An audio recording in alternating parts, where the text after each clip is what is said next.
Salam pemirsa dimanapun berada, salam jumpa kembali, salam sehat bersama Love Channel Medan. Semoga kita semua kabar baik dan sehat ya. Puji Tuhan, senang rasanya kita bersua kembali belajar pelajaran sekolah Sabat bersama Lovers. Ini kami sangat berterima kasih atas respon yang baik yang membuat kami lebih semangat lagi untuk menyampaikan dan membagikan firman Tuhan. Mari bantu channel kita ini dengan memberikan komentar yang baik, supaya kami boleh lebih semangat berkarya dan berbagi lagi. Tuhan memberkati. Mari kita sapa lovers kita. Halo, salam Ibu Tina, apa kabar? Halo, Bu Erita dan pemirsa, salam sehat, damai sejahtera. Jadilah petang, jadilah pagi. Segenap alam bersaksi, segenap alam memuji, sungguh amat baik. Amin. Salam Ibu Rina, apa kabar? Shalom lovers, salam pemirsa, kabar baik. Mari melayani Tuhan, semoga kita menjadi berkat bagi umat Tuhan. Terima kasih. Amin. Dan saya Erita Siburian, senang sekali kita membaca Alkitab untuk bisa belajar dan mari berbagi. Gulungan kitab ada tertulis, Tauratmu ada dalam dadaku. Sambut pagi dengan senyuman manis, diawali doa terlebih dahulu. Baik, lovers dan pemirsa, kita akan belajar firman Tuhan. Mari kita awali dengan doa yang disampaikan oleh Ibu Tina. Silahkan. Terpujilah Engkau Allah yang telah kembali mempersatukan kami di satu ulasan yang bahagia ini.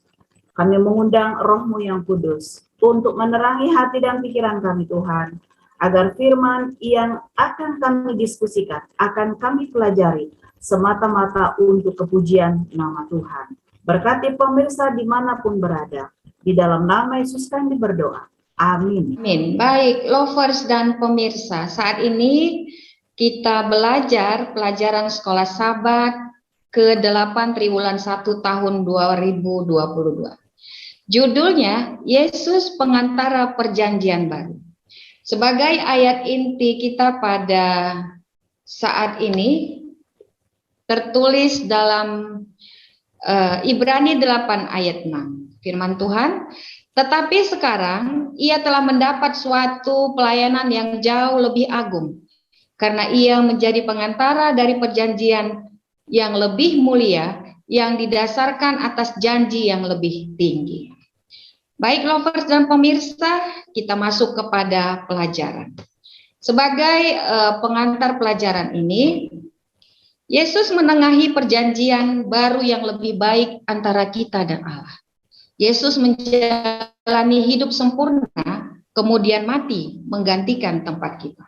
Inkarnasi Yesus ini mewujudkan perjanjian baru. Dalam Mazmur 40 ayat 8 sampai 9, apa yang Daud lakukan?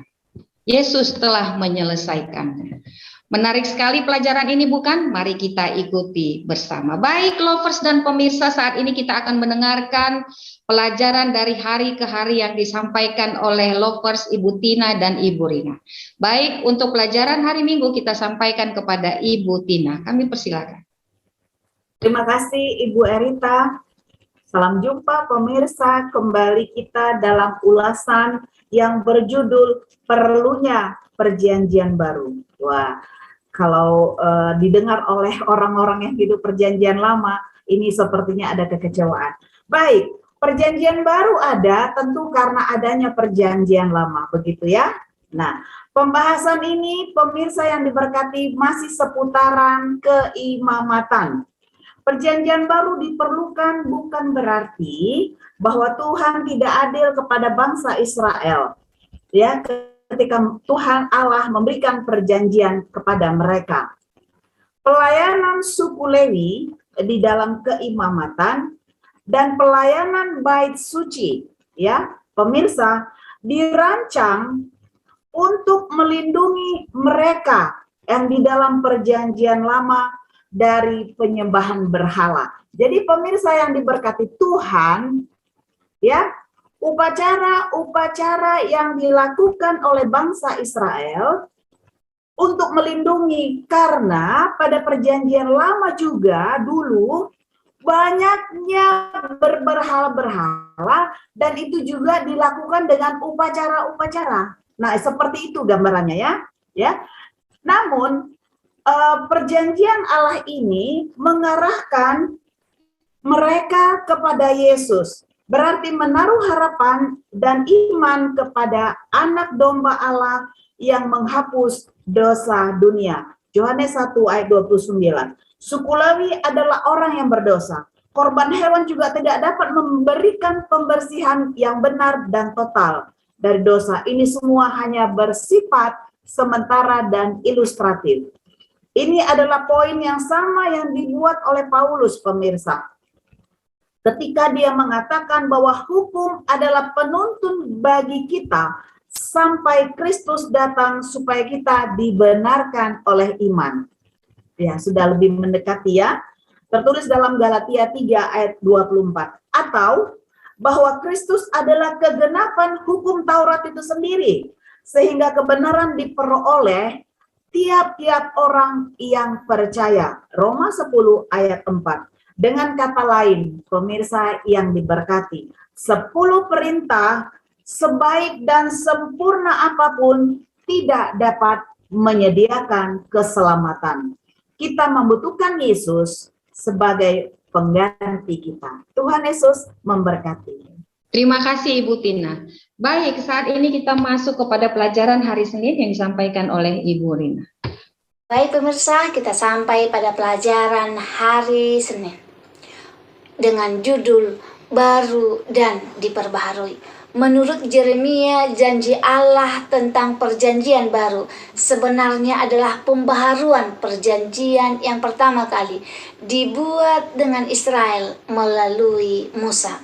Yeremia pasal 30-33 itu merupakan suatu kesatuan yang berbicara tentang pembaharuan yang dijanjikan Allah kepada umatnya.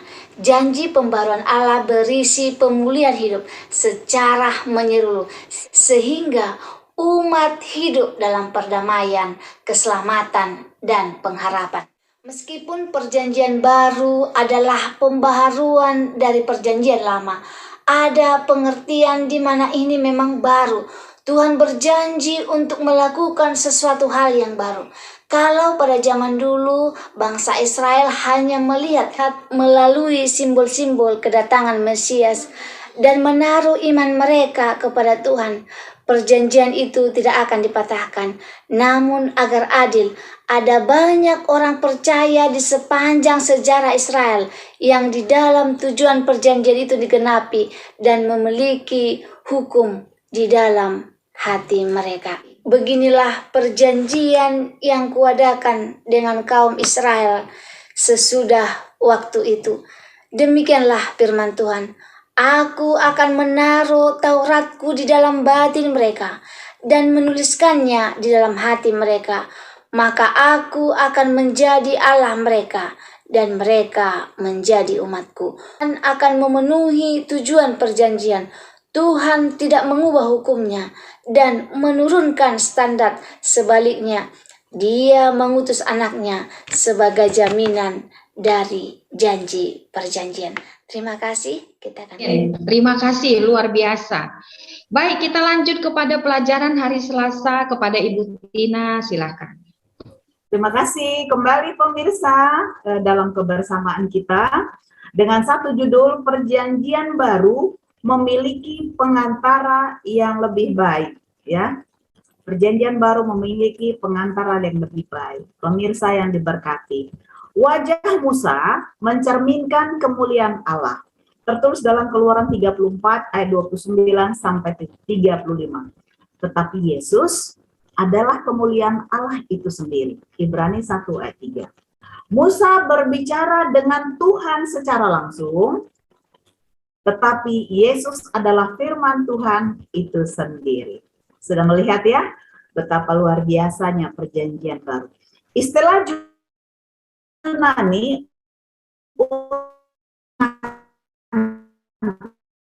antara tamesos, yaitu tengah. Ini berarti orang yang berjalan atau berdiri di tengah.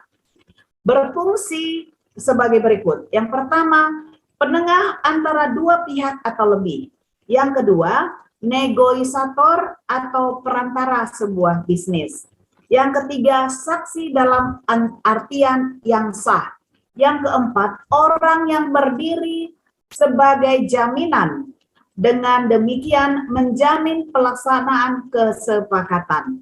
Nah, dalam hal ini kitab Ibrani menekankan fungsi yang keempat, yaitu Yesus adalah penjamin atau jaminan itu sendiri.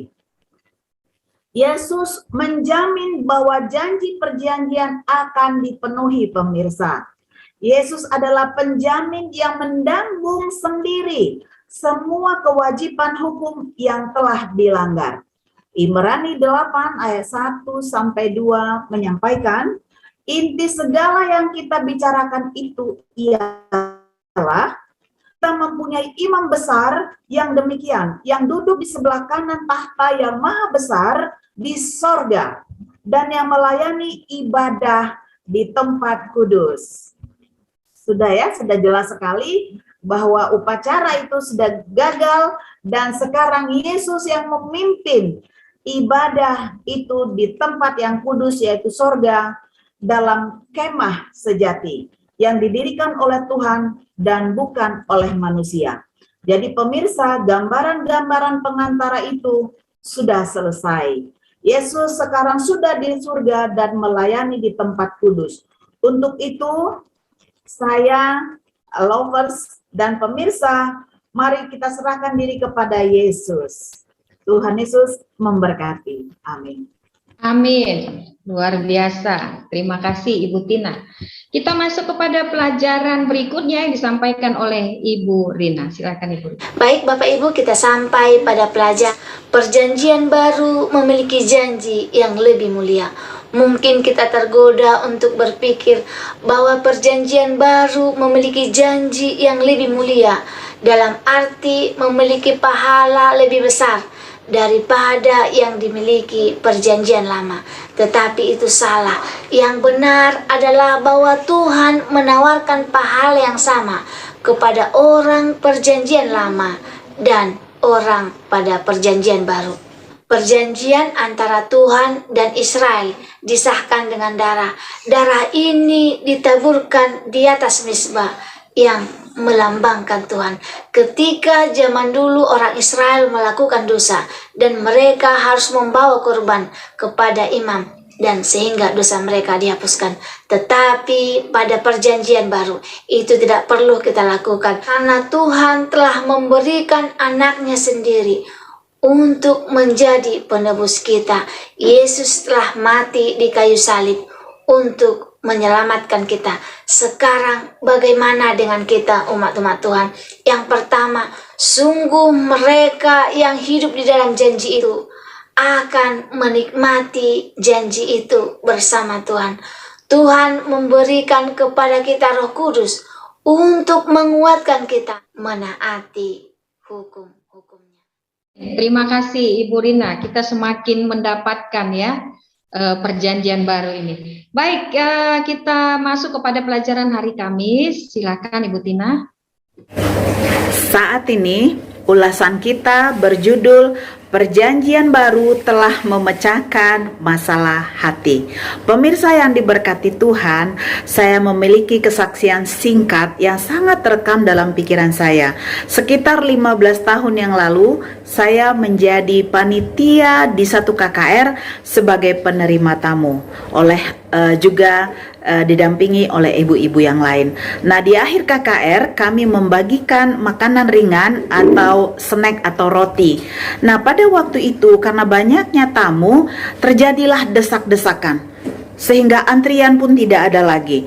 Nah, karena begitu riuhnya desakan tersebut, saya menegur salah seorang putri remaja. Saya katakan, "Adek, tolong jaga sedikit supaya antrian." Lalu dia katakan begini kepada saya, "Makanya ibu tulislah peraturan itu." Lalu saya tersontak mengatakan, "Adek, tulisan itu ada di hatimu, lalu dia, saudaraku, terdiam. Nah, begitu juga dalam pelajaran kita ini. Dokumen perjanjian pertama ditulis oleh Allah di atas loh batu dan disimpan dalam tabut perjanjian, tertulis dalam Keluaran 31 ayat 18. Dokumen itu yang ditulis di atas batu, pemirsa, bisa rusak.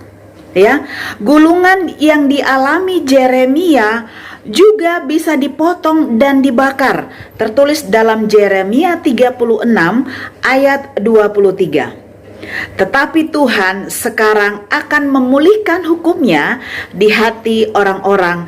Tertulis di dalam Yeremia 3 ayat 15. Hati mengacu pada pikiran, organ ingatan, dan pemahaman. Masalah Israel adalah bahwa dosa mereka diukir dengan pena besi yang matanya dari intan, terukir pada loh hati mereka. Tertulis dalam Yeremia 17 ayat 1. Mereka memiliki hati yang keras, pemirsa. Oleh karena itu, tidak mungkin bagi mereka untuk melakukan yang benar. Yeremia tidak mengumumkan perubahan hukum, pemirsa, karena masalah Israel bukanlah masalah hukum, tetapi hati mereka yang keras. Tetapi masalah mereka adalah masalah hati.